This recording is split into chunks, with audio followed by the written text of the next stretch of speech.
Welcome into American Airlines Center, PTN Digital Extra. Evan Kamikow alongside Tye Richardson. Tye, we talked about how important Trevon Brazile was going to be in this game this week on Hog Roundup, and he showed up big time. 24 points, 10 boards for him. He set the tone for Arkansas, but maybe a little later than we thought he was going to be. What was your overall impression about this win for the Razorbacks? Pretty sure he hit that first three, didn't he? He might have. We talked about it earlier this week that when he does that, he's a different player. And Cal talked about him in the post game and talked about what Coach McCaslin talked about, how different of a player he was from San Francisco to today. Yeah. When he plays like that, this is a very difficult team to beat. They went small with him at the 5 late, and they just a lot of times were giving up 2s and knocking down 3s. So Arkansas had the advantage. They got to Texas Tech's legs. But Trevon Brazile, you could point to Trevon Brazile's day. You could point to Karter Knox's day. For whatever it is, he loves playing against the Red Raiders. Darius Acuff had a strong performance. There's a lot of guys that you can congratulate after what they played like today. And I love that you brought up Karter Knox, because that's kind of where I was going to go next. Cal said after the game that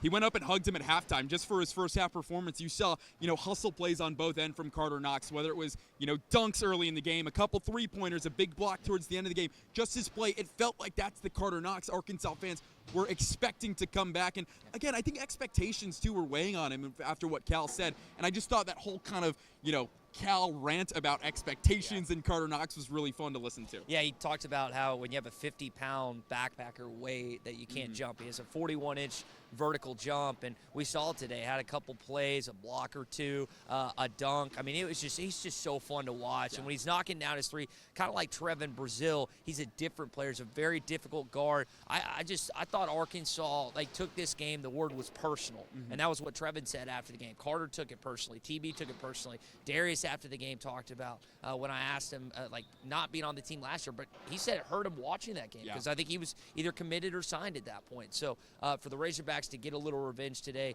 in American Airlines was awesome. Absolutely. And another thing we wanted to talk about that I want to bring up with you is the bigs. It felt like obviously Trevon was going, but Malik Ewan was really good towards the back half of this game after he got put on the bench. You saw him on both sides of the court again, getting those rim runners to go, and it was really fun to watch.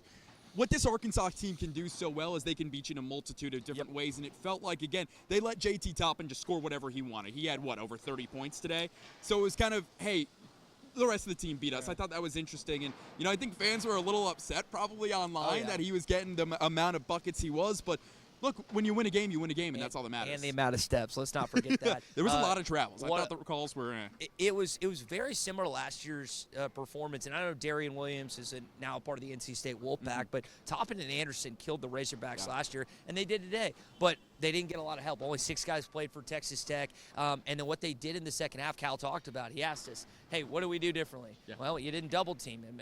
And there was an occasional stealer there, but they a lot of times just went Toppin versus Trevon one-on-one. And Toppin won a lot of those battles, but you could tell fatigue was weighing in for a guy that played. Him and Anderson both played all 40 minutes. Yeah. So that is those two guys are incredible college basketball players, but in the end, the Razorbacks were too much today, Ev. And now as we look at a, 380-degree view, I don't know, whatever high-up view you want of the whole season, Arkansas goes 2-2 in these marquee games so far. Again, the early losses to Michigan State and Duke, and now you beat Louisville, the number 6 team in the country then.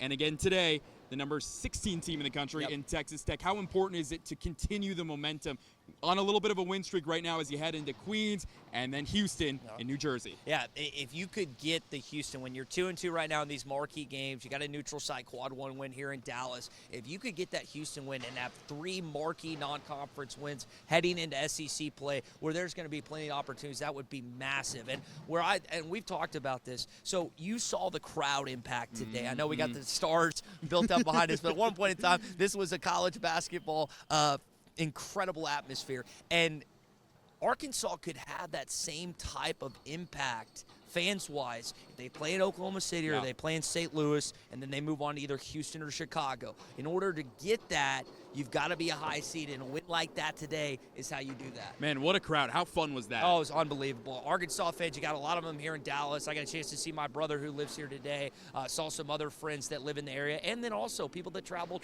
from Northwest Arkansas, from Central Arkansas. Really cool to see. They call it, again, Barnhill South, where Union Arena is where they used to play the old Southwest Conference tournament, and so to see the impact of Arkansas fans in Dallas, it's just the same way every year. Absolutely. So now the Hogs will move on. They'll have Queens before going to New Jersey, like we already mentioned, to face Houston. A big thanks for Tye Richardson for jumping on. That's going to do it for this PTN Digital Extra. We'll see y'all real soon.